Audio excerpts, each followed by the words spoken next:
안녕하세요. 저는 평생 비탈길 한번 걸어본 적 없는 결혼 5년차 애엄마입니다.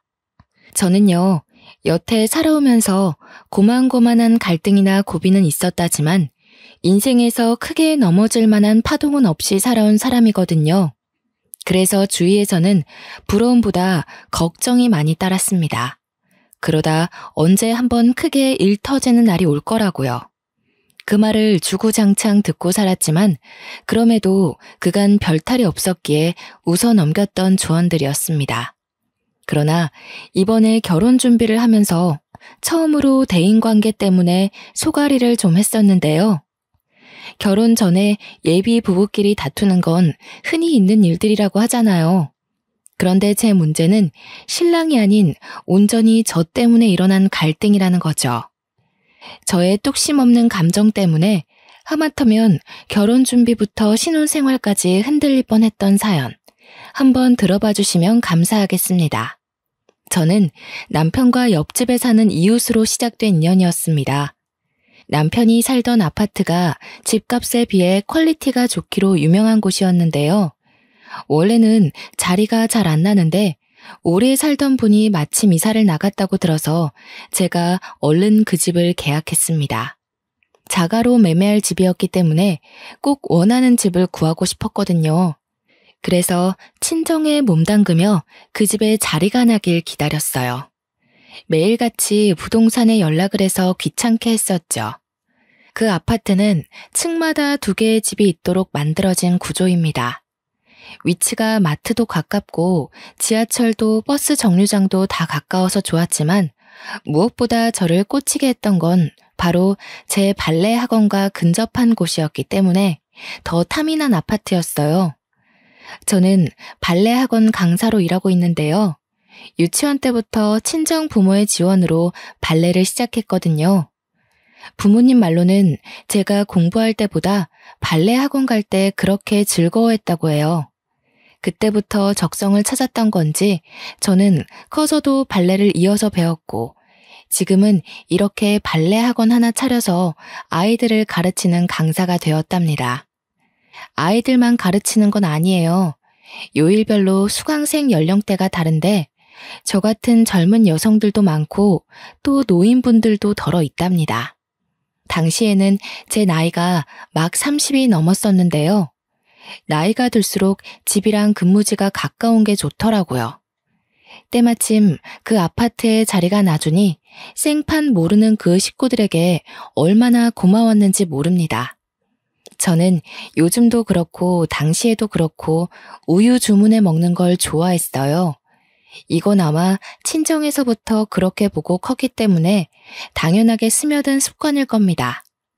새로 이사 온 아파트에서도 업체에 정기 신청해서 먹고 있었는데요.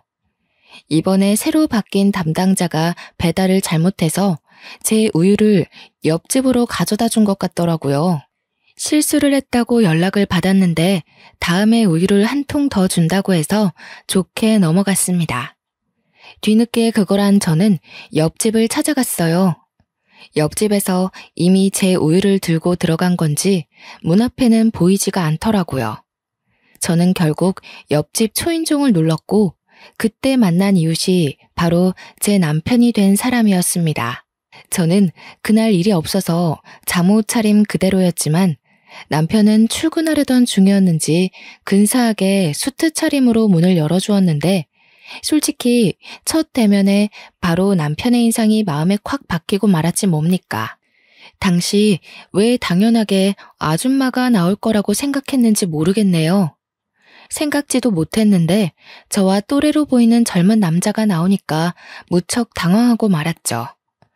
왜 찾아왔는지 용건도 바로 못 물었습니다. 그냥 멍청하게 인사만 했던 것 같아요.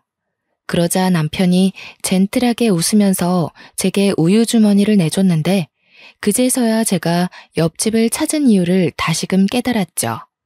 그때 남편이 제게 처음 했던 말이 있었는데요. 많이 급하셨나 봐요. 머리도 덜 말리고 오시고.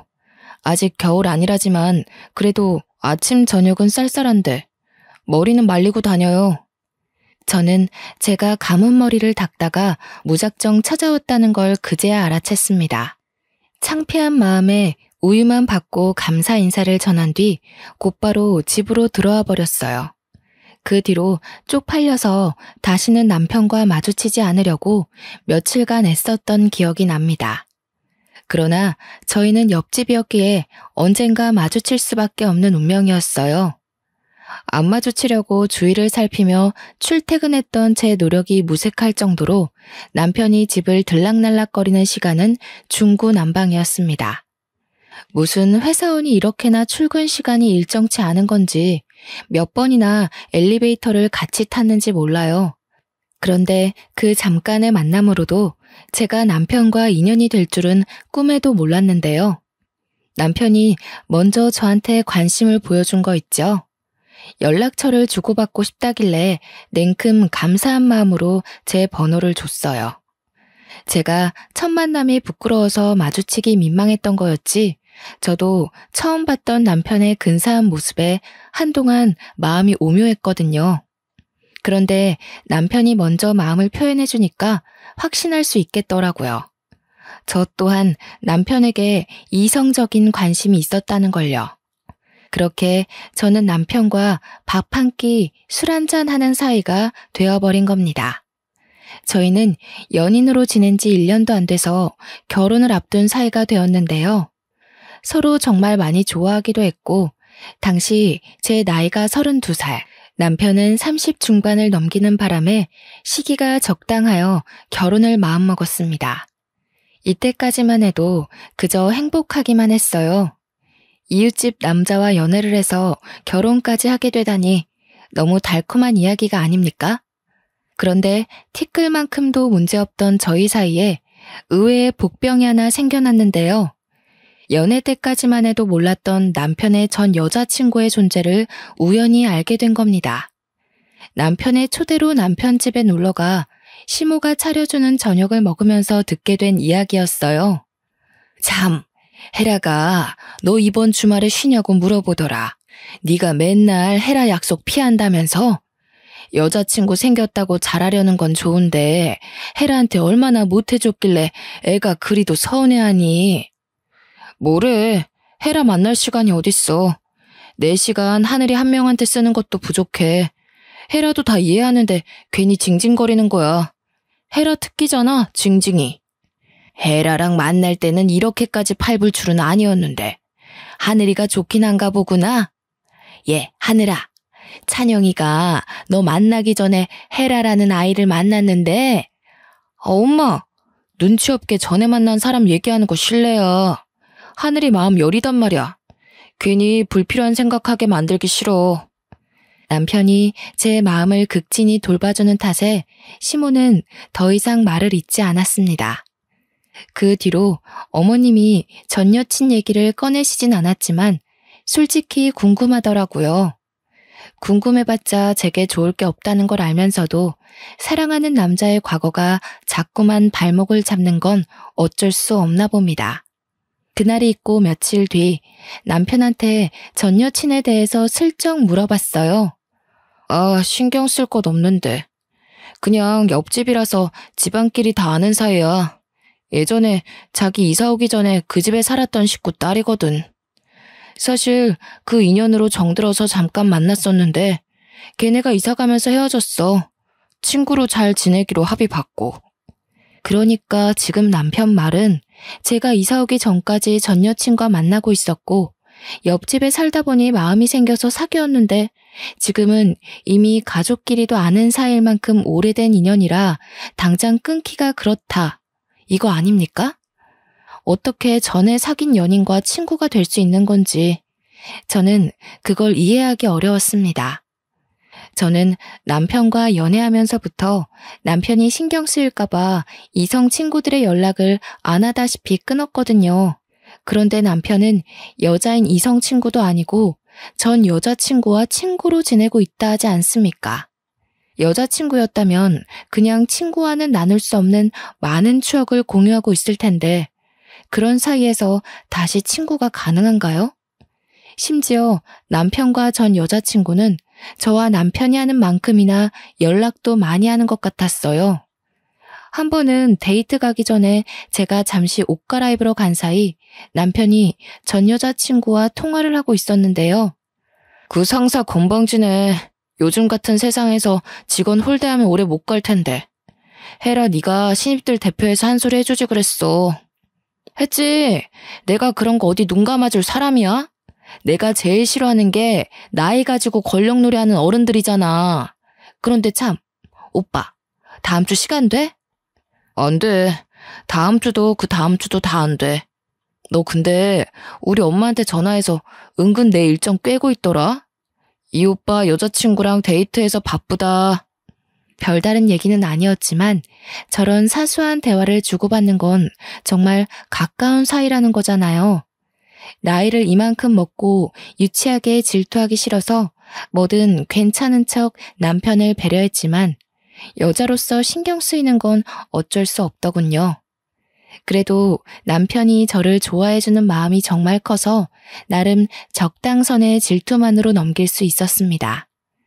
저희의 계획이 상견례까지 가게 되었을 때 양가 어른들이 저희 둘의 결혼을 흔쾌히 축하해 주셨어요. 만난 지 1년도 안 되었는데 섣불리 판단하는 거 아니냐는 말을 하는 식구들은 없었습니다. 저희 둘 보고 너무 잘 어울린다고 칭찬만 해주시더라고요. 그렇게 상견례를 무사히 마친 날 어른들 보내고 남편과 둘이 밖에서 저녁을 먹고 들어가려고 했어요. 그런데 남편이 추천해준 곳이 좀 그랬는데요.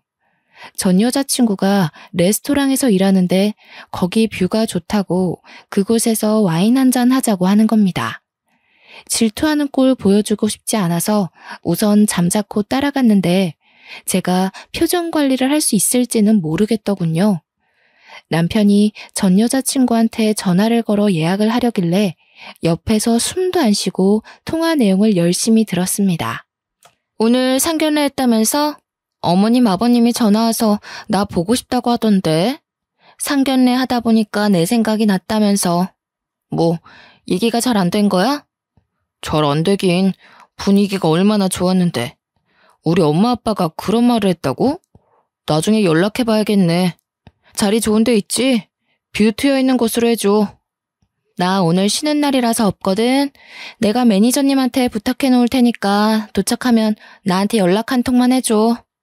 전 여자친구가 하는 말에 저 혼자 심장이 바닥으로 떨어지는 기분을 느꼈습니다. 저 말 대체 무슨 뜻일까요? 정말 시부모가 제 앞이라 연기했던 건가 싶었어요.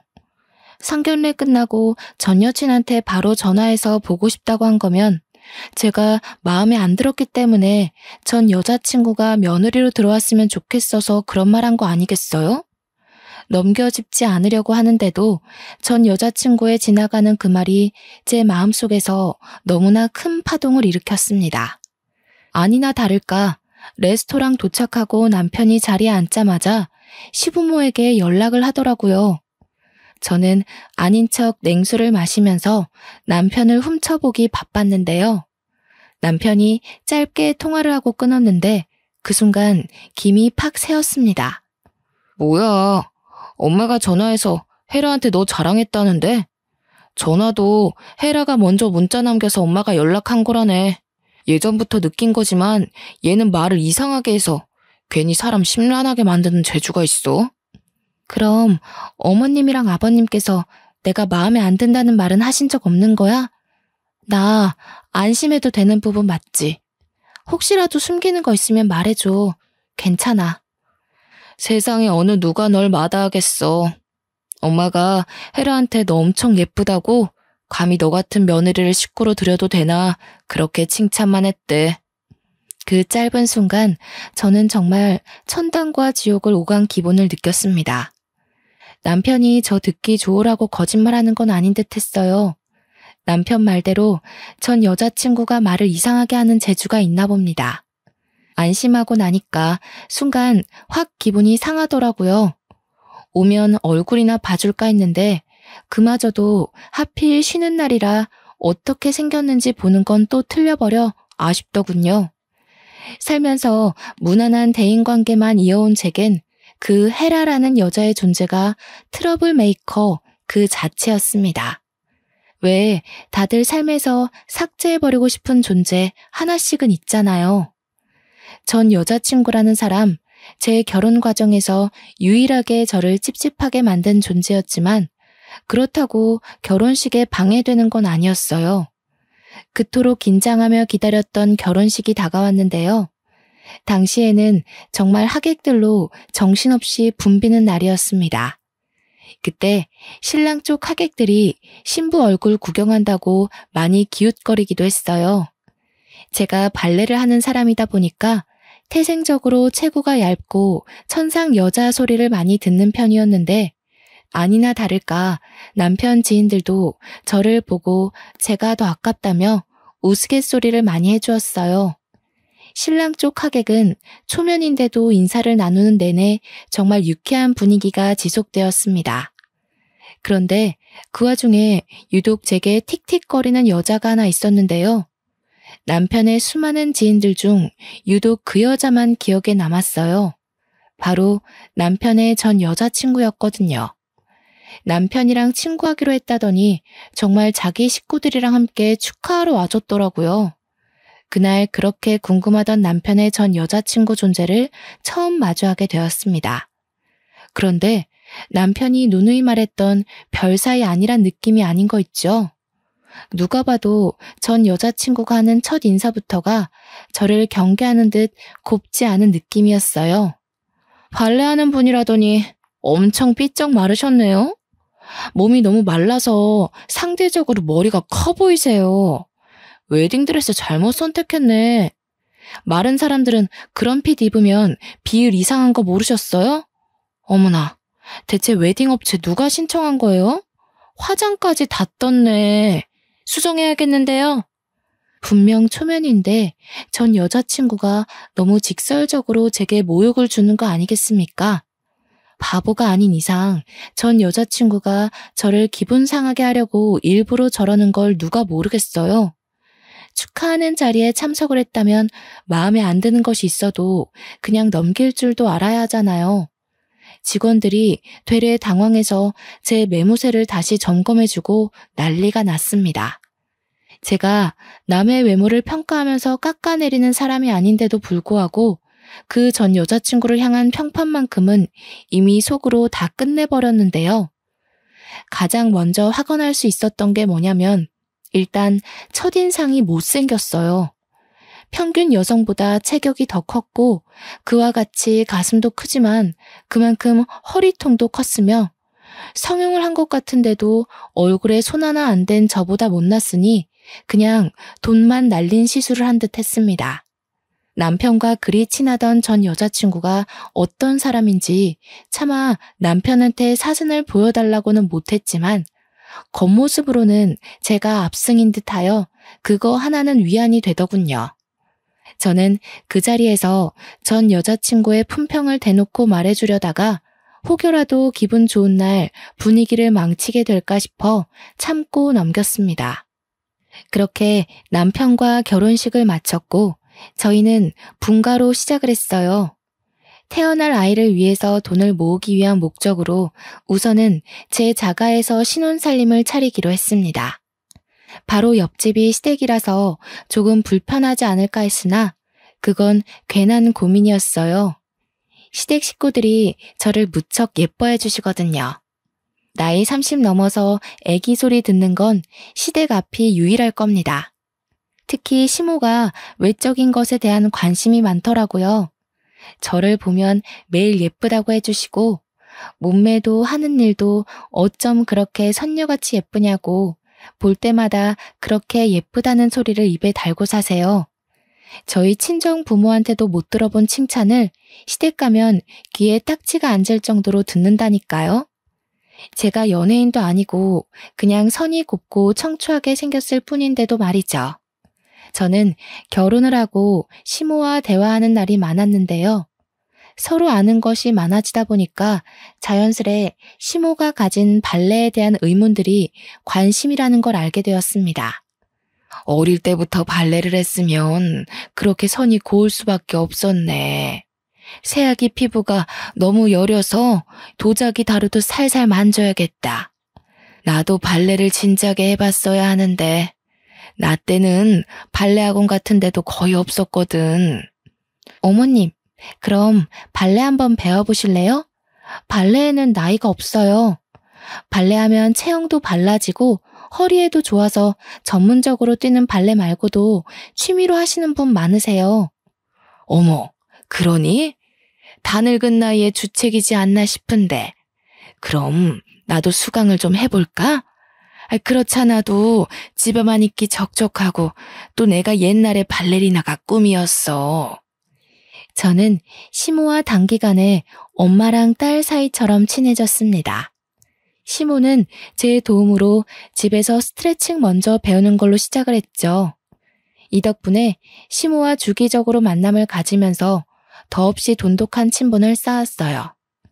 이렇게 시댁이랑은 친정 못지않게 가족처럼 잘 지내는데 왜 쓸데없이 남편의 전 여자친구가 자꾸 간섭을 해오는 건지 모르겠습니다.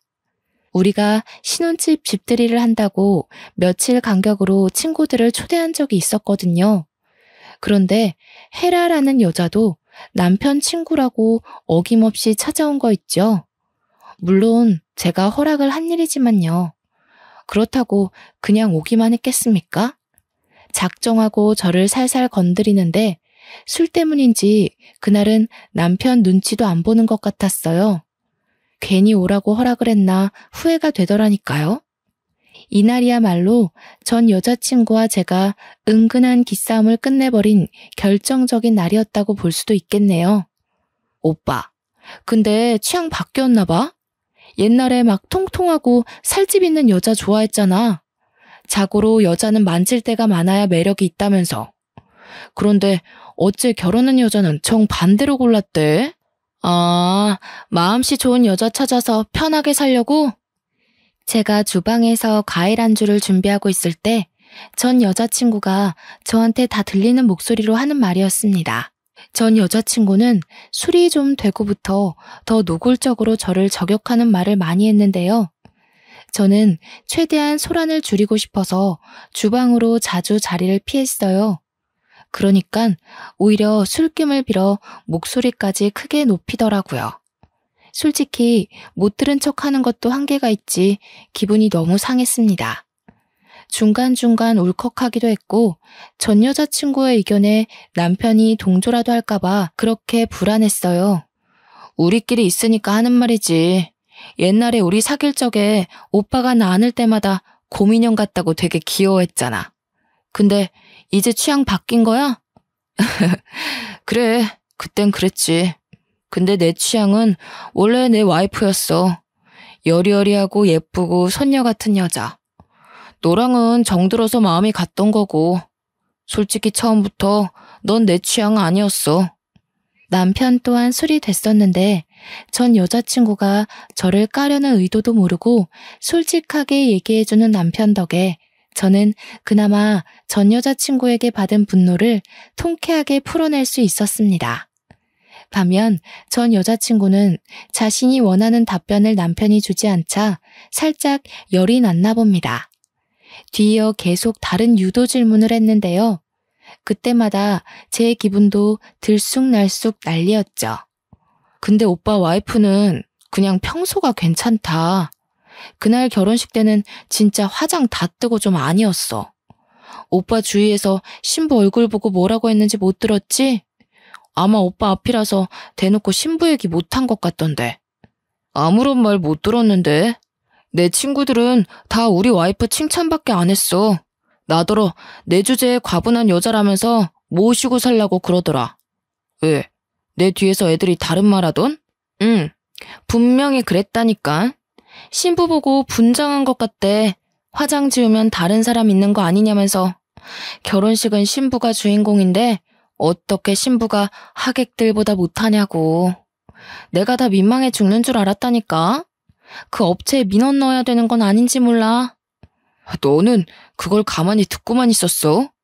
네 펀치 한 방이면 남자도 때려 눕힐 수 있는데 입달싹 못하게 패주지 그랬냐? 의리 없게 그걸 또 듣고만 있었네. 다음엔 네 그 헐크 주먹으로 한 대 날려주라. 친구 좋다는 게 이런 거 아니겠어? 남편은 역시나 술 취해서 막힘없이 전 여자친구의 꼴값을 받아치더군요. 전적으로 제 편을 들어주는데 얼마나 기뻤는지 모릅니다.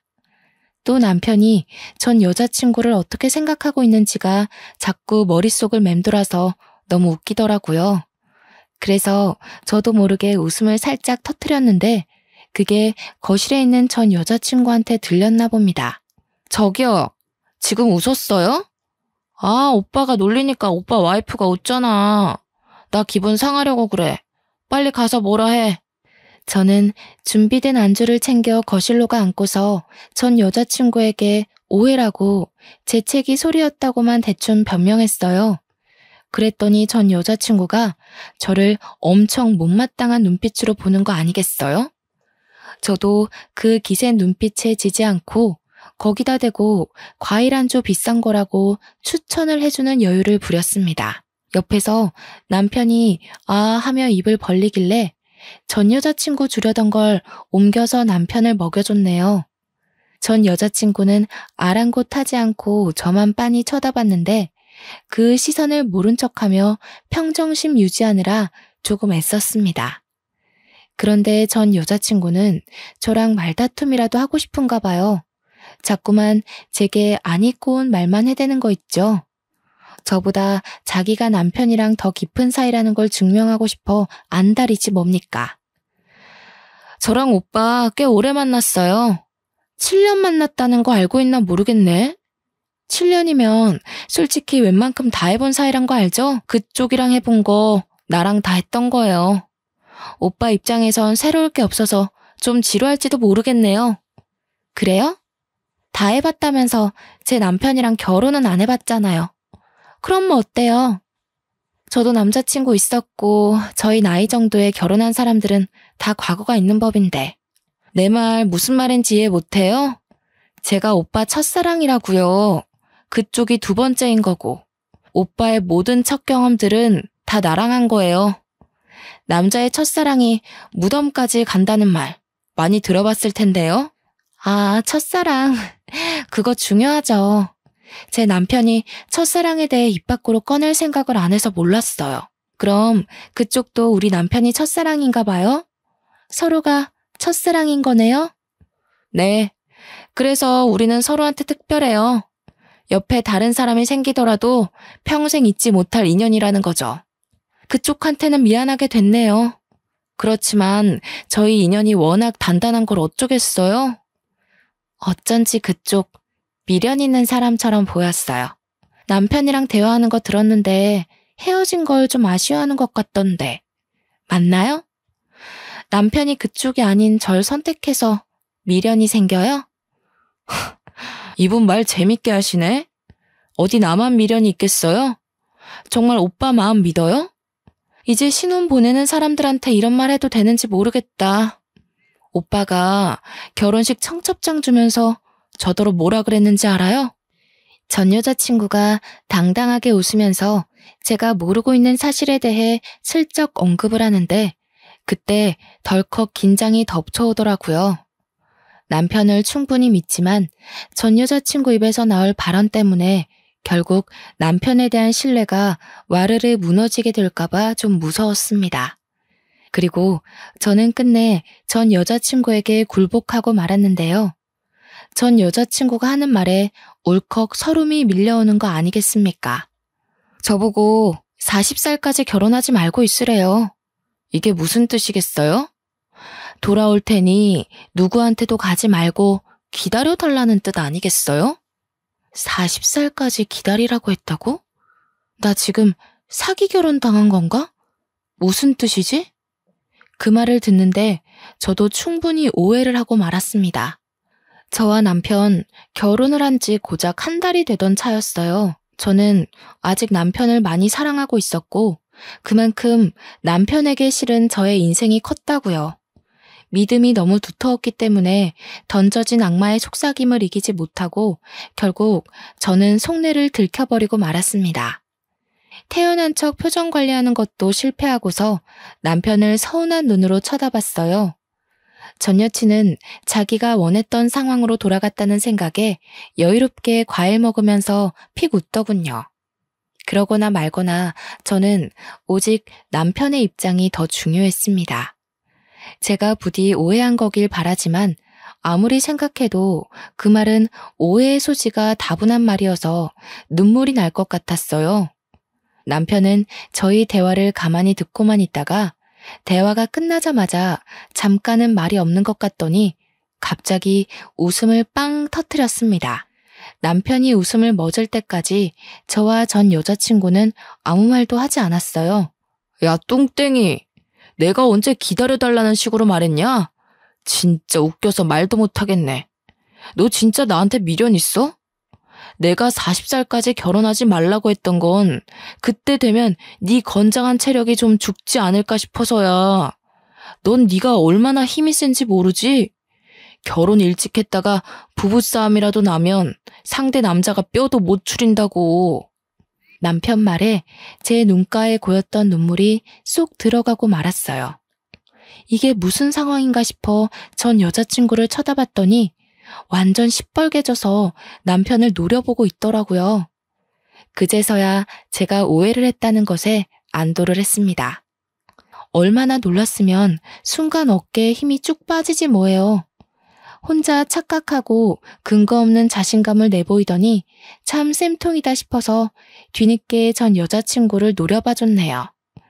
그때 전 여자친구가 서러웠는지 갑자기 남편한테 빽 소리를 지르는 겁니다. 저까지 깜짝 놀랐지 뭡니까? 내가 오빠 찾다고 지금 나한테 복수하는 거야? 그럼 그때 나더러 고민형 같다고 좋아한 이유가 뭔데? 매일 껴안고 자고 싶다고 그랬잖아. 정이라니까. 오래 보니까 귀엽길래. 근데 너한테 차이고 나서도 별 생각이 없더라고. 생각해보니까 너를 사랑했다기보단 말 그대로 그냥 귀여워했던 것 같아. 말이 된다고 생각해? 어떻게 사람 귀엽다는 이유만으로 연애를 해? 지금 와이프가 보고 있으니까 괜히 와이프 기살려주려고 그러는 거 아니야? 그러니까 나도 귀엽다는 이유만으로 연애하는 건 말이 안 된다고 생각해. 그땐 어려서 몰라도 한참 뭘 몰랐나 봐. 그래도 나 찾아서 고맙다.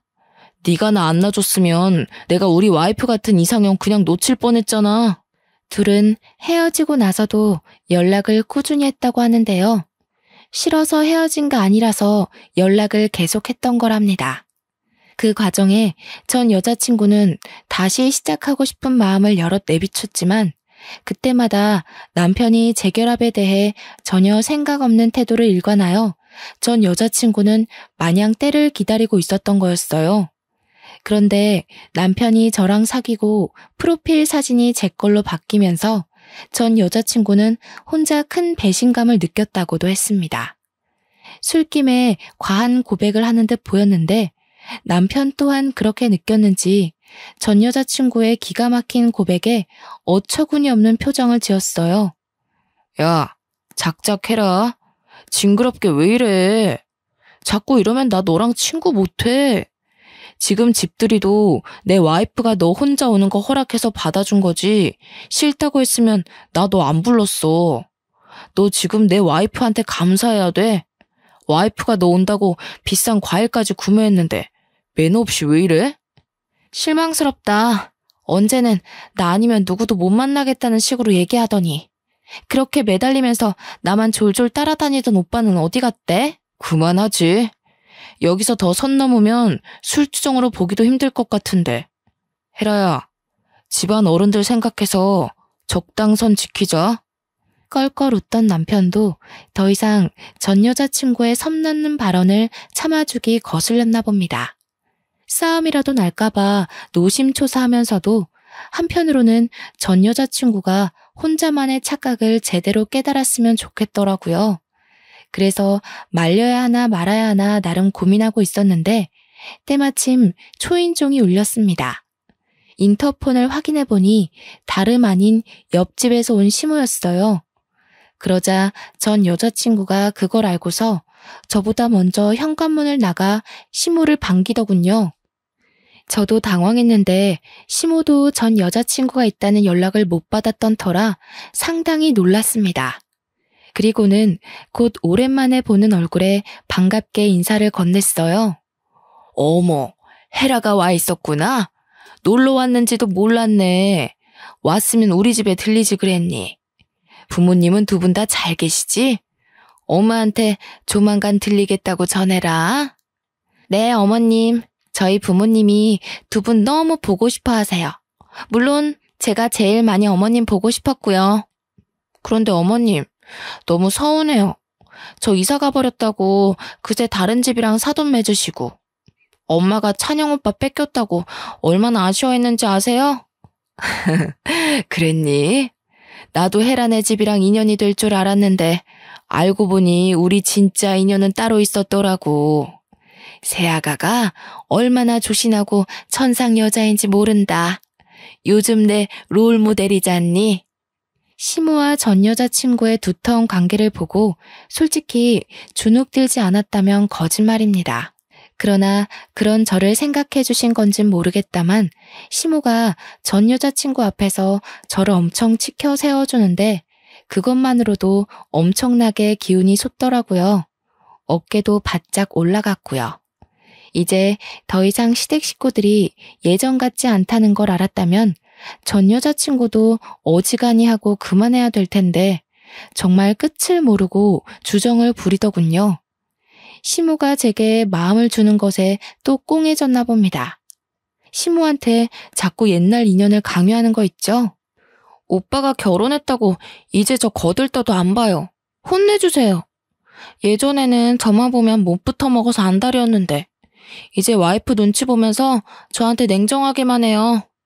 너를 거들떠보면 큰일 나지.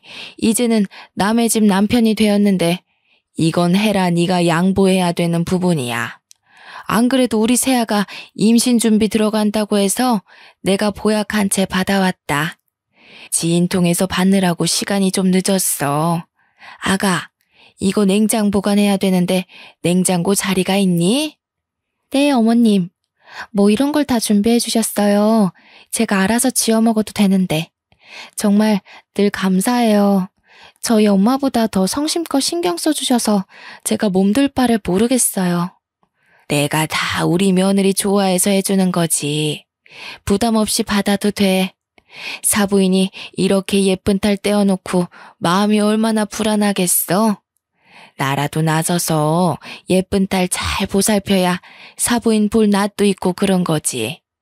시모의 칭찬에 저는 신이 나서 얼른 시모를 모시고 주방으로 향했습니다. 실적 돌아보니까 전 여자친구 얼굴에 서름이 한가득 실려 눈물까지 그렁그렁 맺혀 있더라고요. 남편도 시댁도 전 여자친구를 매몰차게 끊어낸 것이 아니라 정말 딱 선을 지켜서 친구로만 그리고 지인의 딸로서만 잘 대해주고 있는데 왜 자꾸 전 여친 혼자 선을 넘고 싶어 안달인 건지 모르겠네요. 보아하니까 전 여자친구는 남편이랑 헤어지고 나서 남친을 한 번도 사귀지 않은 듯 했어요. 정말 제 남편과 다시 잘해보려고 미련을 갖고 있었던 걸까요? 그렇게 미련 가지고 금세 못난 모습 보일 거면 왜 남편한테 이별을 고했을까요?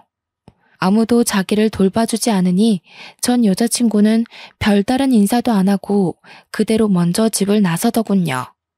남편은 전 여자친구가 집을 나서는 걸 봤음에도 현관까지 가서 문만 걸어 잠글 뿐 배웅조차 하지 않았습니다. 남편은 전 여자친구한테 들은 막무가내 고백 때문에 기분이 안 좋은 듯 했어요. 시모가 한약을 정리하는 동안 남편에게 시선을 보냈더니 남편이 그저 빙긋 웃으며 술자리를 치우기만 하더라고요. 괜히 저 때문에 친구 사이가 망가진 건 아닌가 싶다가도 저런 친구라면 차라리 남편 옆에 없는 것이 낫겠다는 생각도 드네요. 저는 남편이 그날 솔직하게 제 편을 들어주고 애매하게 행동하지 않아서 좋았는데 남편은 그날이 내내 마음에 걸렸나 보더라고요. 그날이 있고 며칠이 지난 어느 날 남편이 출근 준비를 하다 말고 제게 더 확신을 주는 말을 해줬습니다. 내가 헤라 집에 얘기했어. 그날 술자리에서 너한테 모욕 준 것도 너 성질 돋으려고 일부러 자극한 것까지 다. 그랬더니 헤라 부모님께서 나한테 사과했고 너한테도 정말 미안하다고 전해달래. 다시는 헤라가 우리 근처에서 얼씬되는 일은 없을 거야. 정말? 자기가 그날 잘해줘서 솔직히 서운한 건 없었는데 불안하긴 했거든. 솔직히 7년 만난 거면 나보다 더 많은 추억을 공유하고 있을 거잖아. 자기 친구가 그렇게 말하는데 나 정말 자신이 없었어. 불안해하지 마. 나 헤라랑 7년간 해볼 거 다 해봤다고 해도 그건 특별하게 생각 안 해. 나한테 두근거리는 경험을 준 건 자기뿐이야. 자기랑 보낸 1년 반의 시간이 나한텐 10년만큼이나 뜻깊고 강렬하니까 걱정할 거 없어. 첫사랑인 게 설렘을 주는 대상을 말하는 거라면 내 첫사랑은 하늘이 너야. 남편은 연애 때도 그리고 신혼 때도 늘 제게 사랑을 많이 주는 사람이었습니다.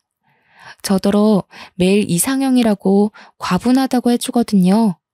그런 남자에게 넘칠 만큼의 사랑을 받는데도 그 짧은 순간치고 들어온 악마의 이간질에 넘어갈 뻔 해버렸지 뭡니까.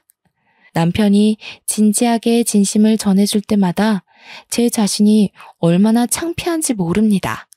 그렇게 1년 뒤 저희는 시댁의 도움으로 임신도 건강하게 했고 예쁜 딸아이를 출산했어요. 시댁에선 저와 똑 닮은 예쁜 천사가 태어났다고 거의 매일 저희 집에 와서 손녀를 돌봐주십니다. 시모야 저와 친구처럼 지내서 친근한 모습이 익숙하다지만 시부의 반응이 좀 놀라웠는데요. 시부는 시모와 다르게 표현하는 것에 좀 쑥스러움을 느끼시거든요. 그래서 다소 무심해 보일 때가 많아요. 그런데 손녀가 태어나니 시모 못지않게 시부가 찾아와서 한참 놀아주고 가는 거 있죠. 옆집이라서 제가 딸을 데리고 자주 시댁을 드나드는데도 시부모는 그걸로 모자라 계속 찾아오세요. 지금은 저녁을 늘 시댁에서 해결하고 있답니다. 그리고 이 글을 쓰는 현재는 우리 딸애가 유치원 등원을 앞두고 있는데요. 한창 학부모로 바빠질 제가 또 임신을 해버렸지 뭡니까. 이번에는 아들이라고 하더라고요. 그 사실을 알고 시댁뿐만 아니라 친정까지 경사가 나서 이젠 친정엄마까지 집에 많이 찾아왔어요. 며칠은 친정엄마가 자고 가기도 했는데 그럴 때마다 저와 친정엄마, 시모 이렇게 셋이서 얼마나 아줌마처럼 수다를 떠는지 모릅니다. 이런 걸 두고 결혼 하나는 정말 잘했다고 말하는 거 맞죠? 저와 남편의 사이를 잠깐 회방 놓은 방해꾼이 나타났었지만 남편이 솔직하게 행동해주는 덕분에 고비라 생각하지 않고 잘 넘긴 게 아닌가 싶습니다. 그 여자의 존재가 하나도 신경이 안 쓰였다면 당연히 거짓말이겠지만 이젠 괜찮아요. 괜찮을 수밖에 없도록 남편이 아직도 제게 확신의 사랑을 주고 있거든요. 그 이후로 정말 그 여자는 코빼기도 나타나지 않았습니다. 듣자 하니 남편뿐만 아니라 시댁에서도 전 여자친구 식구들과 연이 끊어졌다고 하더라고요. 저와 남편은 그 이유를 굳이 시댁 어른들에게 알리지 않았어요. 남편은 알려도 상관없다고 했는데 제가 그냥 그렇게까지 일을 키우고 싶진 않았거든요.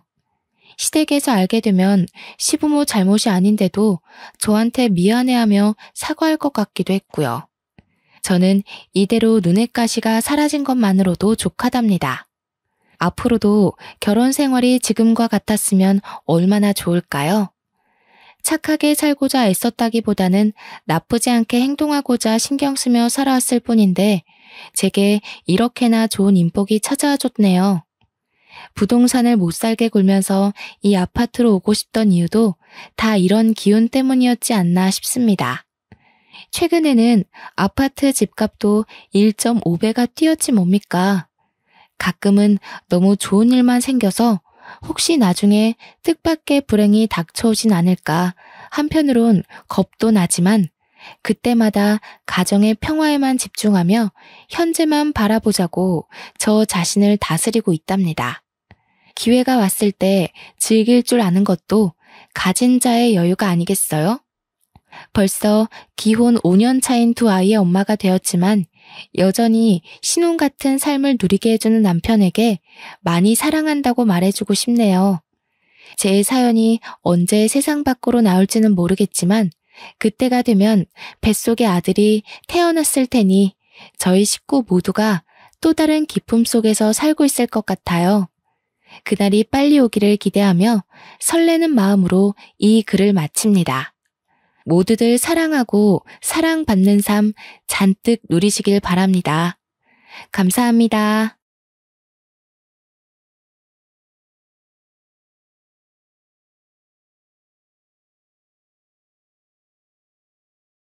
어떻게 인사를 시작해야 할지 어색하네요.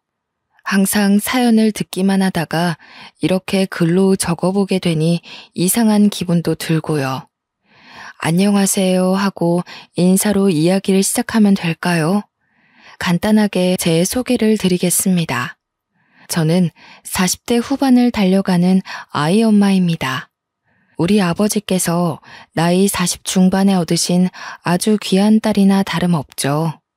늦둥이 중에서도 아주 늦은 늦둥이라 저에게 언니 하나 오빠 하나 있는데 둘 다 20살 이상 차이가 납니다. 저희 아버지는 국가유공자이십니다. 엄청나게 어린 나이에 6.25 전쟁을 겪으시고 당시 징병 나이가 아님에도 불구하고 국군을 도와 국가를 위해 싸우셨다고 하셨습니다. 자세한 사정은 모르지만 나라를 위해 응당해야 할 일을 하셨다며 다리에 입은 총상을 아주 자랑스럽게 생각하셨습니다. 그 덕에 국가유공자로 인정을 받으셨죠. 전쟁통이 끝나고 언니와 오빠를 낳아 키우면서 안 해본 일이 없을 정도로 고되게 사셨다고 했습니다. 살림살이가 좋아지고 여유라는 것이 생겼을 때 덜컥 제가 들어섰는데 얼마나 복덩이 같았는지 어머니 몸에 무리가 갈 걸 아시면서도 저를 꼭 낳자고 하셨다네요. 극진한 가족들의 보살핌 아래에서 저는 무사히 태어났고 나이 차이가 많이 나는 오빠와 언니에게 둘러싸여 사랑만 받고 자랐다고 했습니다. 아무튼 제가 나이를 먹어 시집을 갈 나이가 되었을 때 아버지께서는 저에게 국가유공자에게 지급되는 영구 임대주택을 넘겨주셨습니다. 자식들까지 50년은 살 수 있는 제도가 있었기 때문에 적은 보증금으로 널따란 집에 살 수 있게 되었습니다. 그때 이미 오빠와 언니는 노후 준비를 시작하는 단계였기 때문에 막내딸인 저에게 임대주택을 해주시는 부분에 있어서 전혀 거부감이 없었습니다. 오히려 우리 막내가 집 걱정 없이 편안하게 살 수 있어 다행이라고 좋아하셨어요. 그렇게 제 결혼이 몇 년 지나지 않아 행복하게만 살아달라는 아버지의 유언을 끝으로 아버지는 제 곁을 떠나셨습니다. 어머니께서도 몇 개월 지나지 않아 저를 떠나셨죠. 우리 오빠와 언니들은 나이가 들면 당연한 수순이라 하셨지만 제 나이 고작 30대에 두 부모님을 여의니 가슴이 아팠습니다. 제가 서론이 조금 길었죠. 이제 몇 년 전 저에게 일어난 아주 황당한 사건에 대해 이야기를 해보려고 합니다. 제가 결혼을 빠르게 한 편은 아닙니다. 30대 중반에서야 남편이랑 연인 사이로 발전하게 되었거든요. 남편과는 동네에서 어릴 적부터 꽤 오랜 시간 알고 지낸 사이였습니다. 결혼 전부터 우리 부모님, 오빠와 언니 모두 제 남편의 존재를 알고 있을 만큼 친한 사이이기도 했고요. 오빠 동생 사이로 한평생을 알고 지내다가 어느 날 서로의 존재가 생각보다 깊다는 것을 깨닫고 연인이 되었습니다. 나이가 있으니 양가에서는 더 볼 것도 없다고 하루라도 빨리 결혼하기를 원했고 저희 아버지의 노안이 깊어지실 때라 저도 서둘렀습니다. 제가 남편과 결혼한 지 1년쯤 지났을 때 제 뱃속에 새 생명이 찾아왔어요. 오랜 시간 기다린 만큼 양가의 축복을 받으며 새 생명의 존재를 확인할 수 있었습니다. 그런데 제 임신과 거의 동시에 남편의 하나뿐인 남동생인 도련님이 시댁에 폭탄을 터뜨렸어요. 바로 혼전 임신을 시켰다면서 결혼을 하겠다고 한 거예요. 시부모님은 너무나도 당황스러워 하셨습니다. 물론 도련님 또한 결혼할 나이가 되긴 했지만 개혼한 지 1년 만에 혼전 임신을 했다며 빨리 결혼을 해야겠다고 재촉하는 도련님을 보고 어이가 없으셨겠죠. 결혼식에 한두 푼 들어가는 게 아니잖아요. 게다가 도련님이 그간 누구보다 성실하게 살아왔던 터라 속도 위반을 했다는 사실 자체가 충격적이었던 것 같아요. 도련님이 결혼을 하겠다고 하니 시부모의 근심을 늘어놨죠. 저희가 결혼하면서 돈이 꽤 들어갔는데 노후 준비도 제대로 시작하지 못한 시댁에서 둘째 아들에게 바로 또 돈이 들어가야 한다고 하니 결국 도련님에게는 제대로 된 지원을 해주지 못했습니다. 우리야 집을 친정아버지 덕에 좋은 조건으로 들어왔지만 그 동네 자체가 집값이 엄청 비싼 동네는 아니었거든요. 주거 인구가 꽤 많고 아이들이 많이 사는 동네였어요. 약간 신혼부부들이 주거하기 좋은 동네라고나 할까요?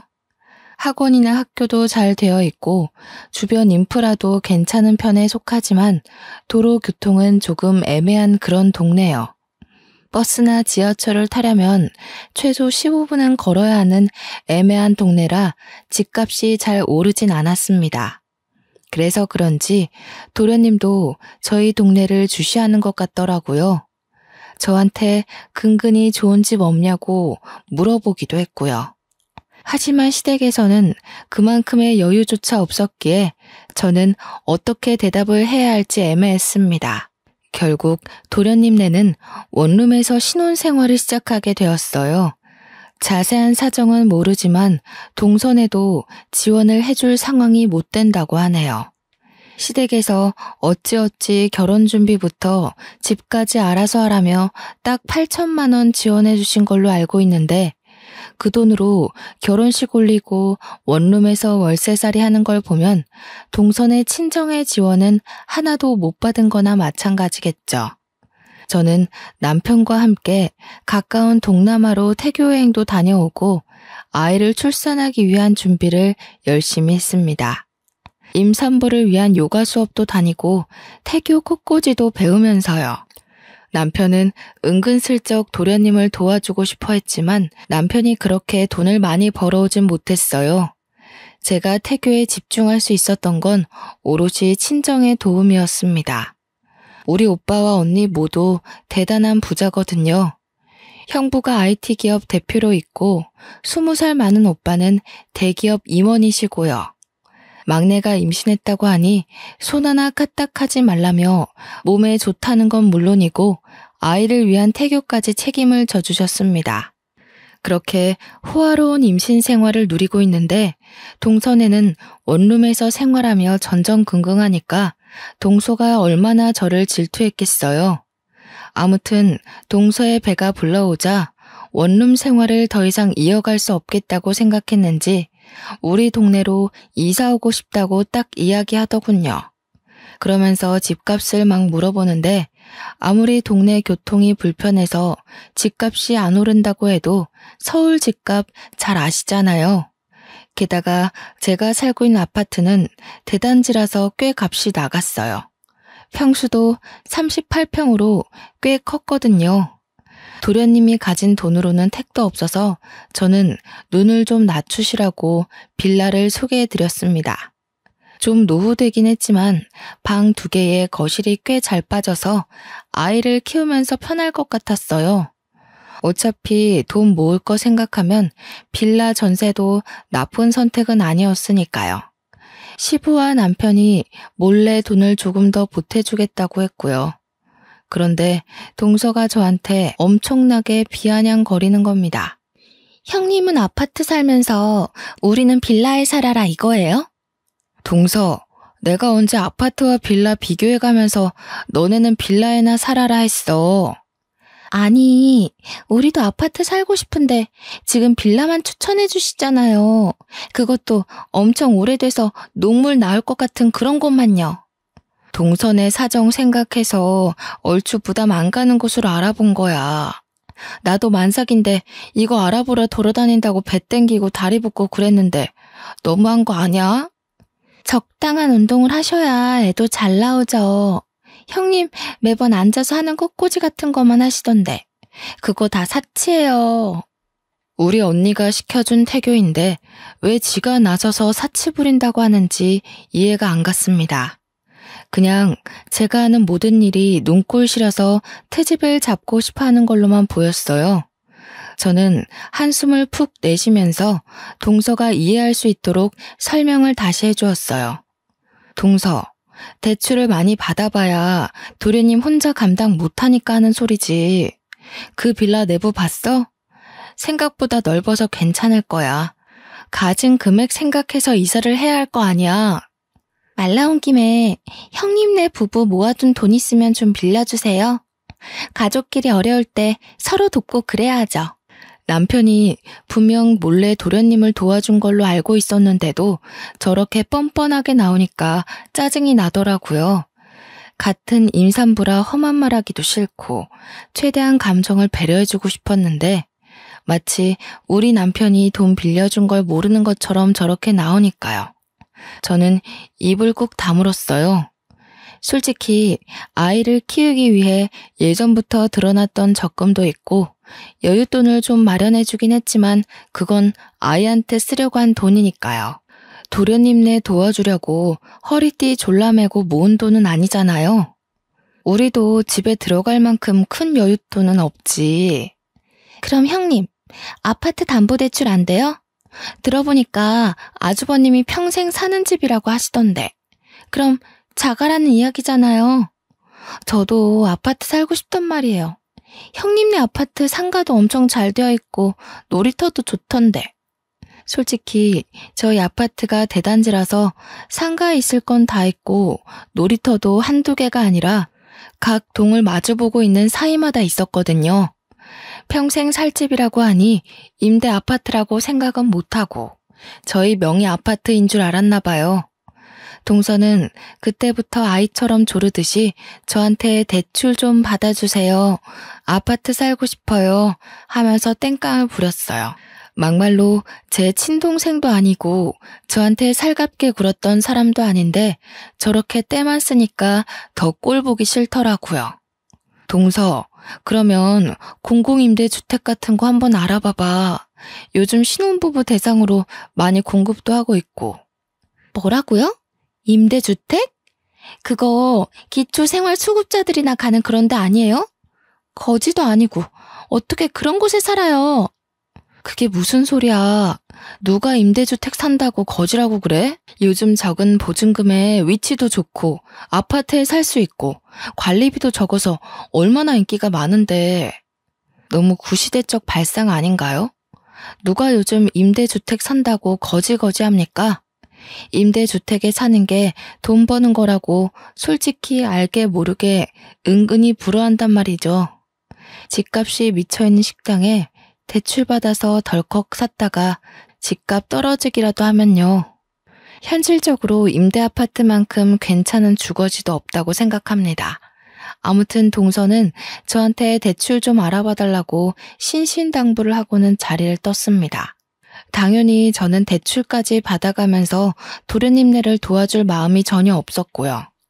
그 정도라면 시댁에서 해줘야지 솔직히 저희가 해줄 필요는 없지 않나요?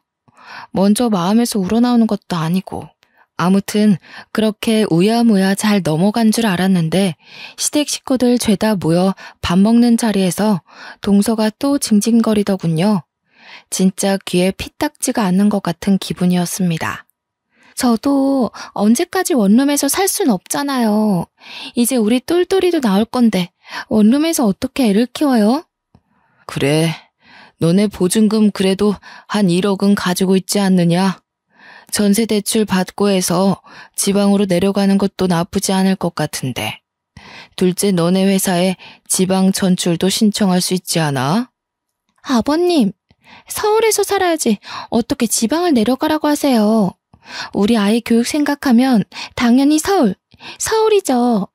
저도 형님처럼 아파트에서 살고 싶단 말이에요.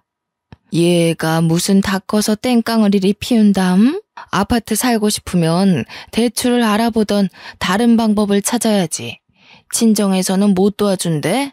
시모가 기분이 상했는지 친정을 들먹이자 동서의 입이 합주기가 되더라고요. 저와 남편은 그냥 말없이 밥만 먹었어요. 제가 도와주겠다는 말이 없자 동서가 저를 흘겨보면서 시모한테 또 조르더라고요. 저도 형님처럼 아파트 살고 싶은데 솔직히 형님한테는 집 구할 때 얼마 주셨어요? 이도 입 딱 다물고 아무 소리 안 해주는 거 있죠? 예, 우리가 해주긴 뭘 해줬다고 그러니? 큰애네 집은 큰애네 친정에서 해주신 거야. 너도 큰애처럼 살고 싶으면 임대주택 알아봐. 그게 제일 편하다더라. 형님도 그렇고 어머님도 그렇고 왜 자꾸 임대주택 하시는 거예요? 그거 거지들만 사는 데 아니에요? 거지라는 표현이 나오자마자 온 가족이 동서를 바라보았어요. 동서는 뭐가 문제인지 잘 모르는 것 같았습니다. 참다 못한 남편이 동서에게 한마디 콱 쏘아주었어요. 재수씨, 말이 좀 이상하네. 우리가 거지야? 동서는 남편의 말에 의중을 곰곰이 생각하더니 눈을 크게 뜨고는 저와 남편을 번갈아가며 보았습니다. 입가에 슬며시 웃음을 짓더니 믿기지 않는다는 듯 저에게 물어보았어요. 형님네 임대 아파트예요? 한 건 잡았다는 그 표정을 얼마나 즐거웠으면 숨기지도 못했을까요? 저는 그냥 말없이 고개를 끄덕였어요. 그러더니 어머머 하면서 유난을 막 떠는 거예요. 어머머, 정말 상상도 못했네. 아파트 가졌다고 유난 떨더니 임대였어요? 동서, 내가 언제 유난을 떨었다고 그런 식으로 말을 해? 저한테 그 형편의 빌라도 감지덕지라는 식으로 말하셨잖아요.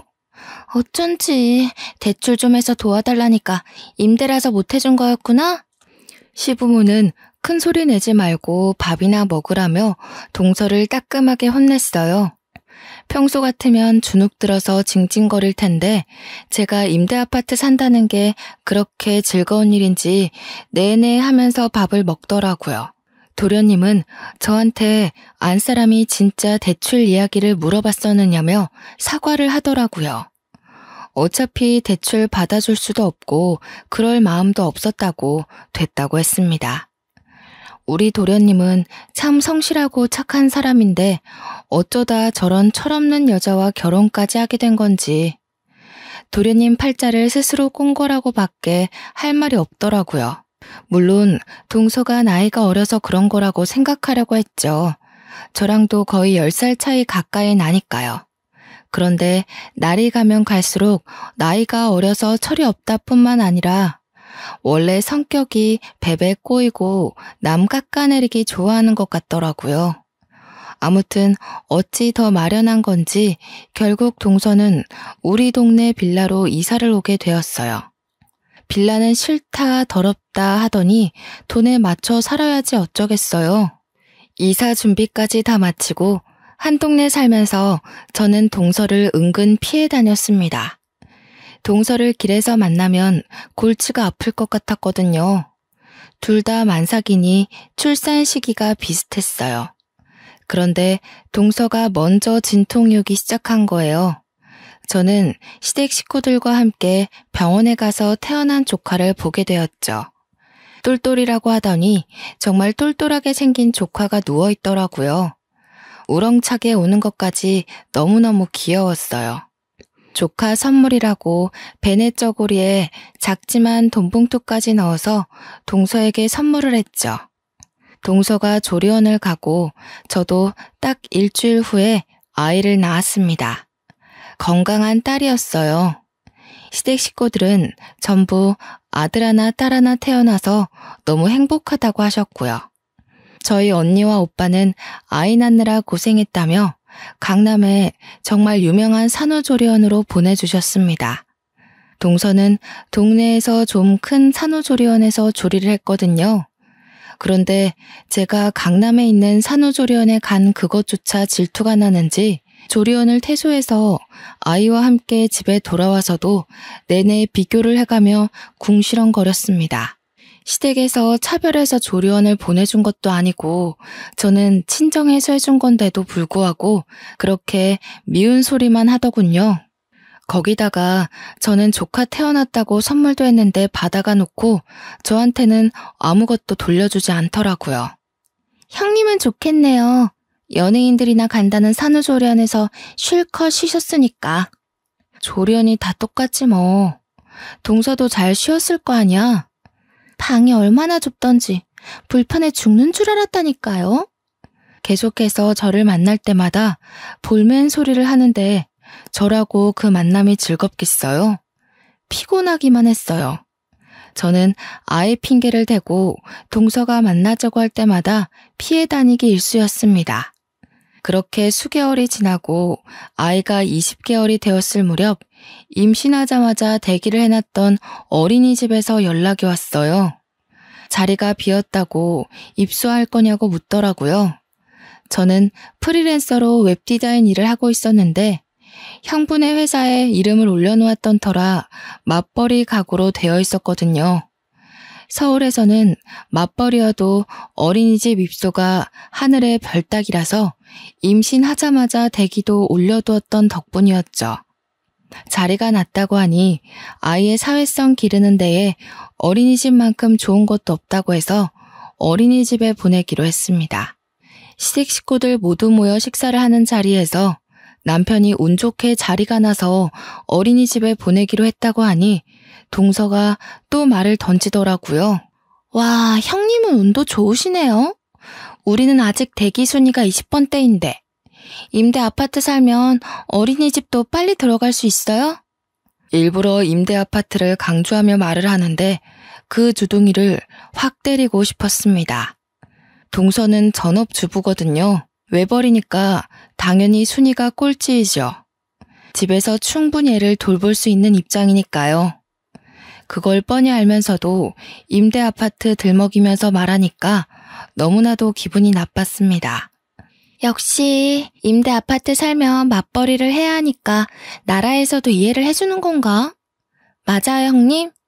원래 힘든 사람들한테 복지가 제대로 가야 한다던데 형님네가 딱 그건가 보다. 그러면서 웃어대는데 도대체 누가 누굴 거지 취급하는 건지 모르겠더라고요. 듣다 못한 시부가 동서한테 경거망동한 행동하지 말라고 경고를 주었어요. 그런데도 동서는 날이라도 잡은 건지 그동안 제가 동서를 피해 다닌 시간만큼 오늘 전부 쏟아부으려고 하는 건지 말을 이어가더라고요. 육아수당이나 아동수당도 혹시 임대 살면 더 줘요? 나도 임대 들어갈까? 아니, 임대 아파트는 뭐 저 들어갈게요 하면 들어갈 수 있는 줄 알더라고요. 동서네가 살고 있는 빌라 전세에 비하면 우리 집은 궁궐인데 말이죠. 시댁 모임 있을 때마다 저렇게 대놓고 까내리는 것도 불편했는데 남편은 꾹 참더라고요. 저한테 그냥 무시하라고 배알이 꼴려서 저러는 거라고 그러면서 한숨을 푹 내쉬었어요. 동서가 집에서도 돈도 안 벌어오고 놀고 먹고 지내면서도 살림에는 신경 하나도 안 쓰고 산다고 도련님 보고 투잡디라고 난리를 부린답니다. 언제까지 빌라에 살거나 아파트로 이사 가자고 떼만 써대고 도련님이 신경쇠약에 걸릴 것 같다고 남편에게 신세한탄을 했대요. 그런 관계가 몇 년이 지속이 되니 도련님이라고 동서가 곱게 보이겠어요. 결국 뒤늦게 어린이집에 다니게 된 조카는 확실히 또래에 비해 사회성이 떨어지더라고요. 그렇게 또 몇 년이 지나고 유치원에 입학할 나이가 되었어요. 운 좋게 병설 유치원에 합격이 되어서 저는 따로 준비할 것 없이 병설 유치원을 보내기로 했죠. 서울에서 병설에 보내려면 3대가 덕을 쌓아야 한다는 말이 있던데 우리 아버지 덕인가 싶기도 했습니다. 남편과 저는 유치원 입학 날만 손꼽아 기다렸어요. 그런데 하늘도 무심하시지. 저를 못 잡아먹어서 안달난 동서는 유치원에 죄다 떨어진 거예요. 당장 어린이집을 보내자니 친구들은 죄다 유치원에 가고 자존심이 엄청 상했겠죠. 동서는 시댁에 가서 엄청나게 징징거리기 시작했습니다. 유치원에 못 보내면 어린이집을 보내야 하는데 수준 떨어지는 거 아니냐면서 영어 유치원을 보내야 할까요? 하고 은근슬쩍 돈 달라고 하더라고요. 그러면서 저에게는 임대 아파트라 그런지 유치원도 딱 병설로 붙는다고 나라에서 너무 편히 봐준다고 한숨만 나오더라고요. 남편에게 이야기하니까 노발대발하면서 도대체 임대 아파트 사는 걸로 왜 난리를 치는지 모르겠다고 했어요. 저라고 알겠나요? 그냥 쓰잘데기 없는 질투지요 뭐. 결국 시댁에서 일이 터지고 말았습니다. 동서가 어김없이 임대하면서 유치원 떨어진 거에 대해 속상함을 토로하고 있었어요. 그러다가 시부에게 영어 유치원을 보내고 싶다고 조르고 있더라고요. 형님네는 임대 살아서 병설도 턱턱 붙는데 우리 애는 어떡해요? 영어 유치원이라도 보내야 하지 않겠어요? 월 150만 원이라는데 좀 도와주세요. 원래 돈 있는 할아버지가 손주한테 팍팍 써야 애 기도 살고 그러죠. 시부도 어이가 없었어요. 월 150만 원이 누구네 집 개 이름이냐고 하면서 동서를 나무랐습니다. 남편도 자꾸 임대 하지 말라고 한 소리 하자 동서가 어차피 다 우리 세금으로 먹고 사는 거 아니냐고 덧붙이더군요. 저는 뒷목 잡고 쓰러지는 줄 알았습니다. 제가 웹디자인 일을 하면서 형부네 회사에서 이름을 올려두고 있다고 했잖아요. 4대 보험 혜택도 받고 하느라 간간히 일 도와드리면서 혜택을 받고 있는 거였는데 형부가 월급도 주시거든요. 한 달에 2주일 정도 재택에서 근무하는데 돈 한 푼 안 주고 어떻게 부려먹냐면서요. 저랑 남편이 벌어오는 돈만 따지면 한 달에 600만 원 정도 돼요. 그렇게 버는 저희도 월 150만 원이 부담돼서 영어 유치원은 생각도 안 했는데 동선에는 심지어 외벌이잖아요. 도련님 혼자 월 300만 원 조금 넘게 벌어오는데 월급의 반을 유치원비로 쓰면 생활은 어떻게 하겠어요? 철이 없어도 저렇게까지 없을 수 있나 싶어 그냥 모르쇠로 일관했습니다. 그렇게 또 뜸하게 지내며 저를 시기 질투하는 동서를 가뿐히 무시해주면서 지냈어요. 동네에서 자주 마주치긴 하지만 그냥 인사 정도만 하고 제가 일이 바쁘다며 몇 번 피하고 지냈죠. 그러다가 초등학교에 입학을 하게 되었는데 아무래도 같은 동네에 살다 보니 같은 초등학교에 조카가 배정을 받았더라고요. 그것도 입학식 때 마주쳐서야 알았지 뭐예요. 저는 딸아이에게 조카와 함께 초등학교에 다니게 되었으니 잘 지내보라고 했어요. 어른들끼리 사이가 안 좋다고 해도 사촌지간까지 친하게 지내지 말라고 하는 것도 우스워서요. 학교를 보낸 지 한 3개월이 지났을까 아이가 점점 표정을 잃어가는 것 같았어요. 뭘 물어봐도 대꾸도 없고 학교 생활은 어떠니 하고 물어봐도 말을 안 하고요. 걱정이 되어서 담임 선생님이랑 상담도 해봤는데 교실에서는 아주 바르게 생활한다고 했어요. 저는 그래서 별 대수롭지 않게 생각하고 넘어갔습니다. 그렇게 여름방학이 지나고 2학기가 시작되었어요. 딸아이는 학교 가는 걸 무척 싫어했는데 저도 어릴 때 학교 가는 걸 싫어했던 터라 누구나 다 똑같은 마음이라고 달래서 학교에 보냈습니다. 그날은 우리 집에 오빠와 언니가 놀러 오기로 한 날이었어요. 오빠는 퇴근하고 놀러 오기로 했고 언니는 막내가 집에서 대접한답시고 일이라도 할까봐 도와주겠다고 일찌감치 집으로 왔습니다. 언니가 우리 딸을 조금이라도 빨리 보고 싶다고 재촉하는 바람에 언니와 함께 학교 앞으로 하교하는 딸을 마중 갔어요. 그런데 교문을 나오는 딸이 엉엉 울고 있는 거예요. 저는 어디 다쳤나 싶어서 놀래서 딸에게 달려갔습니다.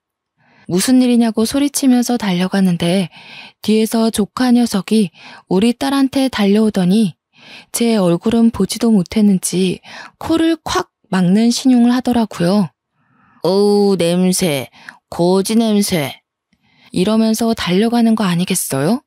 옆에서 아이를 달래던 우리 언니도 놀래서 저놈은 누구니 하고 되묻고 저는 조카가 우리 딸에게 거지 냄새라는 말을 했다는 사실에 너무 큰 충격을 받았어요. 우리 애는 더 큰 소리로 엉엉 울었고요. 저는 일단 아이를 데리고 집으로 돌아와서 자세한 이야기를 듣기로 했어요. 딸아이는 한참을 울다가 조금 진정이 되었는지 그제서야 이야기를 하기 시작했습니다. 조카는 같은 반도 아니고 옆반인데 자꾸 쉬는 시간마다 자기한테 와서는 기생수라고 놀린다는 겁니다. 처음에는 기생수가 뭔지 몰라서 그게 뭐냐고 채근을 했어요. 기생수가 뭐냐면 기초생활수급자의 줄임말이야. 딸은 또 서러운지 눈물을 뚝뚝 흘려댔습니다. 우리 언니는 뒷목을 잡고 쓰러지는 신용을 했어요. 저도 너무 충격받아서 입을 떡 벌렸고요. 사촌이 자꾸 나한테 임대아파트에 산다면서 기생수라고 놀려. 그리고 거지 냄새 난다고 저리 가라고 막 밀치고. 저는 눈이 돌아가는 것 같았습니다. 도저히 화를 참을 수가 없어서 동서에게 전화를 걸었어요. 솔직히 초등학교 1학년 학생이 알아봐야 얼마나 알겠어요? 다 동서가 주입해놔서 그걸 놀림거리로 삼는 거 아니겠어요? 저는 분노해서 눈물이 쏟아질 것 같았어요. 한참 동안 통화 연결이 되지 않다가 동서가 전화를 딱 받더라고요. 여보세요 하는 동서의 목소리가 들리자마자 너무 화딱지가 나서 동서에게 마구마구 쏘아댔습니다. 동서, 조카가 우리 아이한테 거지 냄새 난다고 기생수라고 놀려댄다는데 동서가 바로 잡아야 하는 거 아니야? 어떻게 초등학교 1학년밖에 안 된 애가 그런 소리를 하고 다녀? 기생수요? 기생수가 뭐야? 아, 기초생활수급자? 형님, 그거 다 애들 장난이잖아요. 뭘 그렇게 예민하게 굴어요? 장난? 지금 말 다 했어? 솔직히 임대아파트 살면 다 그렇게 무시받는 거라니까요. 인식이 그렇잖아요, 인식이. 돈 없고 가난하고 못 먹고 사는 애들이 들어가는 집. 제가 뭐 틀린 말 했나요? 동서, 어떻게 엄마라는 사람이 그런 식으로 편을 가르고 말을 할 수가 있어? 애들은 장난으로 그러는 거겠죠. 저 바빠서 그럼 끊을게요. 동서는 끝까지 깔깔 웃어댔어요. 옆에서 통화를 듣던 언니가 콧김을 씩씩 뿜으면서 주먹을 쥐고 있었습니다. 우리 언니의 성격도 매우 불같거든요. 나이가 60대이지만 여전히 20살처럼 정정했어요. 그게 지금 그 맨날 임대아파트로 노래 부른다는 동서지? 저는 언니를 향해 고개를 끄덕였습니다. 언니는 잠시 입을 다물고 곰곰이 생각하는 듯 하더니 집에 좀 다녀오겠다고 하더라고요. 저는 갑자기 집에 가는 길에 언니를 빤히 쳐다봤어요. 저에게 걱정하지 말고 있으라고 저녁에 오빠 올 때 다시 오겠다고 하면서 서둘러 나가더라고요. 친정 식구들이 모이기로 한 날이라서 그런지 남편도 일찍 퇴근을 했어요. 남편이 퇴근한 지 얼마 되지 않아 오빠도 도착했고 언니는 형부와 함께 왔습니다. 오빠가 그럴 줄 알았으면 자기도 와이프랑 같이 오는 건데 실수했다며 분위기를 올리려고 웃더라고요. 그런데 언니의 표정이 완전히 살벌했어요. 그리고 언니와 함께 온 형부의 표정도 엄청나게 비장했고요. 오빠만 이게 무슨 분위기인가 싶어서 어리둥절했습니다. 우리 형부 말했다시피 IT 전공해서 지금 국내에서 누구나 쓴다는 생활 어플을 개발한 사업가예요. 하는 것마다 손대는 것마다 대박이 나서 어플 대표 마스코트로 캐릭터 사업까지 확장한 어마어마한 사업가요. 언니도 그래서 돈 걱정 없이 서초동에서 제일 비싸다는 주상 복합 펜트하우스에 살고 있거든요. 그런 언니가 저한테 선포하듯 이야기를 했어요. 내가 너네 형부랑 이야기 다 끝냈다. 너네 우리 집으로 이사 와라. 나랑 네 형부가 여기서 살 거니까. 언니가 큰 소리로 이야기하자 저와 남편 그리고 우리 오빠까지 모두 놀라고 말았습니다. 그 집이 얼마짜리 집인지 상상이나 되세요? 무려 80억이나 하는 집이거든요. 오빠는 언니에게 뭘 잘못 먹었냐고 되묻는데 언니가 오빠에게 조용히 하라면서 말을 하더라고요. 우리 막내가 그 또라이 같은 동서인지 뭔지한테 임대 아파트 산다고 무시받는 것도 열이 받거든? 근데 어떻게 우리 귀여운 조카한테 거지 냄새가 나니 기생순이 뭐니 하면서 상처를 줄 수 있어? 임대 아파트 산다고 기초생활수급자란다. 오빠는 처음 듣는 이야기여서 그런지 눈을 크게 뜨고 이게 다 사실이냐고 되물었어요. 저와 남편은 어안이 벙벙한 상태여서 맞다고 고개를 끄덕였죠. 그러니 우리 오빠도 열이 머리끝까지 받았는지 당장 그 잡것을 불러내라고 난리도 아니었습니다. 누가 보면 우리 언니 오빠가 제 부모님인 줄 알겠더라고요. 내가 다른 건 몰라도 우리 막내만큼은 업어 키운 사람이야. 이런 취급받는 건 막내뿐만 아니라 우리 집안을 무시하는 거지. 절대로 용납하고 묵인하면 안 돼. 그러더니 당장 짐 싸라고 짐 바꾸자고 했어요. 남편은 언니에게 처형네 집 짐도 많을 텐데 이 좁은 집에서 어찌 사시겠냐고 말렸습니다. 그러자 형부가 남편에게 걱정하지 말라고 자식들 다 키워서 독립도 시켰고 이제 큰 집은 너무 심심하고 조용해서 못 살겠다고 하더라고요. 시세 차이만 해도 20배는 날 것 같은데 무슨 소리냐고 저도 언니를 말렸죠. 그러자 언니가 시세 차이가 뭐가 중요하냐면서 콧방귀를 팽 끼더라고요. 어차피 명의 바꾸자는 거 아니니까 김칫국 마시지 말라고. 저한테 여유 있게 농담도 던졌어요. 저제도 서초동 한복판에서 강남 학군 즐기면서 살아봐. 기생충이니 기생순이 그딴 소리 하는 것들 확 밟아주라고. 나도 서초동 거기 길 막혀서 운전하기도 힘들었고 여기서 사는 게 더 좋겠다고 생각해. 그리고 장인어른께서 물려주신 집이잖아. 그래, 맞다. 그 말 틀린 거 하나 없다. 애 교육시킨다고 생각하고 강남 학군에서 학교도 보내고 학원도 보내고 해. 아이 교육에 환경이 얼마나 중요한지 알지? 돈 걱정은 하지 말고. 친정 가족들이 모두 든든하게 제 편을 들어주니 눈물이 날 것 같았어요. 남편은 염치 없지만 그렇게까지 생각해 주신다면 이사를 가야겠다고 하더군요. 오빠가 잘 생각했다면서 가전도 가구도 싹 바꿔주시겠다는 거예요. 우리 오빠가 대기업 임직원으로 있는데 계열사 업체들 전부 직원 할인 받아서 바꿔줄 수 있다고 하시면서요. 이 정도로 생각해 주는데 제가 언제까지고 자존심만 부리면서 됐다고 하기도 뭐하고, 그리고 무엇보다 동서에게 복수해주고 싶은 마음이 커서 알겠다고 했습니다. 그날 저녁 기쁜 마음으로 저녁 식사를 마치고 정말 일주일 만에 저와 언니는 집을 바꿨어요. 시댁에는 사정을 설명드렸는데 동서네에게는 일부러 말을 안 했습니다. 딸도 전학을 보냈어요. 정말 학구열이 장난 아닌 동네더라고요. 초등학교 1학년인데도 종합학원을 줄줄이 다니고 있었어요. 저도 이왕 이사 온 거 무리해서라도 공부를 시켜야겠다고 생각했는데 언니가 구세주처럼 나타났습니다. 언니랑 오래 알고 지낸 친구가 서초동에서 엄청나게 큰 종합학원을 운영하는 원장이라는 거예요. 완전 할인받아서 정규반도 등록하게 되었어요. 또 학원 입장 입김이 장난 아니잖아요.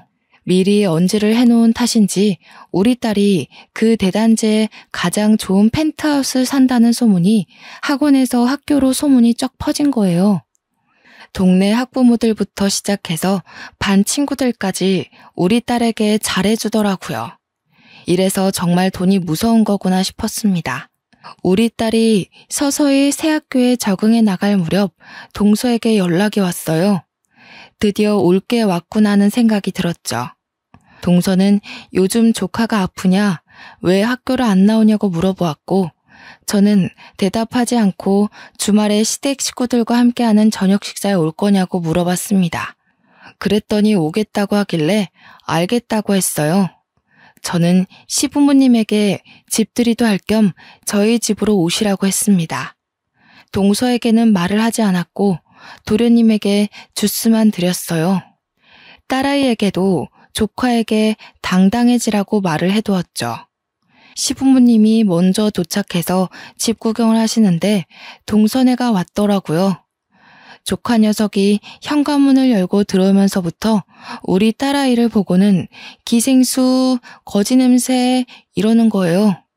동서는 그런 조카의 입을 황급히 막았지만 이미 시부모님은 다 들어버린 뒤였죠. 기생수의 거지 냄새라니 뭔 소리냐? 아니야, 아버님. 예, 엄마가 그런 소리 하지 말랬지. 아니, 엄마가 쟤한테 기생수라고 부르라고 시켰잖아. 학교에서 볼 때마다 냄새 난다고 하라고. 동서가 시킨 거였어? 우리 임대 아파트 산다고 기초생활 수급자라고 부르라고 시킨 거야? 이미 시부모님도 저희에게 설명을 들어서 다 알고 계셨지만 모르는 척 하시면서 엄청 놀란 듯이 동서를 나무랐어요. 정말 그런 소리를 하고 다닌 게야?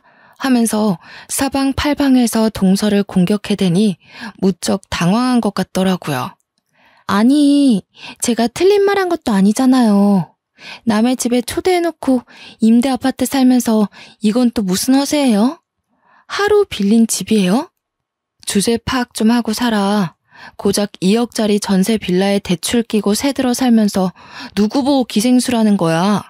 어머머, 이제서야 본색을 드러내시네. 그래도 우리 집은 임대는 아니거든요. 시부모님도 열이 받았는지 동서에게 막 뭐라고 하시고 도련님도 경멸 어린 시선으로 동서를 바라보았어요. 조카만 동서 다리에 딱 매달려서 울먹거리고 있었습니다. 동서, 계속 기생수 하지 마. 지금 동서가 와 있는 이 펜트하우스 이제 우리 집이거든? 여기로 이사와서 집들이 하려고 부른 거야. 집값 레벨로만 따지면 동서네는 우리한테 비비지도 못하지. 누가 누구 보고 기생수래? 이 집으로 이사 오셨다고요? 어떡해요? 여기도 임대예요? 펜트하우스인데? 임대는 무슨, 우리 친정에서 해주셨어. 애 교육도 제대로 시키라고. 동서네도 친정에다가 해달라고 하면 되겠다. 제가 친정 이야기를 꺼내자 동서는 다시 입을 꾹 다물었어요. 그러자 이때다 싶었는지 시모가 동서에게 진짜 첫째네한테 기생수라고 한 게 맞냐고 물으면서 너무 실망이라고 했습니다. 안 그래도 너네 전세 계약 끝나간 데서 집 좀 어떻게 도와줘 보려고 했는데 꼴도 보기 싫다. 앞으로는 알아서들 잘 살고 얼굴도 보지 말자. 어떻게 가족한테 그런 말을 할 수 있니? 동서는 무척 당황해했고 시모는 그런 동서를 무시하고 저에게 미안하다 재차 사과했습니다. 밥맛도 떨어진다고 같은 밥상에서 밥도 먹기 싫다고 하시면서요. 동서는 이런 분위기가 너무나도 수치스러웠는지 도련님도 버리고 애만 데리고 집을 뛰쳐나왔습니다. 그제서야 도련님도 저한테 너무 면목 없다고 여러 번 사과했고요. 솔직히 그 사과 받아주고 싶지 않아서 대꾸도 안 했지만요. 동서네가 사라지고 시부모님은 그제서야 너무나도 잘했다고 이렇게나 마음고생할 일이 생길 줄 몰랐다고 하셨어요. 그렇게 제가 차린 집들이 음식까지 다 드시고서야 정말 잘했다, 사돈댁에 감사하다고 꼭 전해달라고 하시며 집으로 돌아가셨습니다. 사이다 복수 제대로 하고 나서 언니와 오빠에게도 제대로 자랑했네요. 언니가 그래도 애 교육을 위해 살아보라고 한 건 진심이라고 더 살라며 배려해줘서 애가 학교 다닐 동안은 이 호화로운 집에서 지낼 것 같네요. 그러면 여기까지 동서를 혼쭐 낸 제 이야기는 끝입니다. 다들 어땠나요? 요즘 돈 때문에 사람 무시당하는 건 일도 아니라던데. 어린 동서가 저런 식으로 자식 교육 시키는 걸 보면 우리 아이들의 미래가 너무나도 걱정되더라고요. 엇나가는 아이들을 바로 잡아주는 게 부모의 역할인데 벌써부터 못된 말만 가르치고. 그래도 여기에 지난 이야기를 써보니 참 속이 시원합니다. 요즘 다시 쌀쌀해지는 나이에 감기 조심하시고 다들 행복하셨으면 좋겠습니다. 귀한 시간 내서 제 이야기 들어주셔서 감사합니다.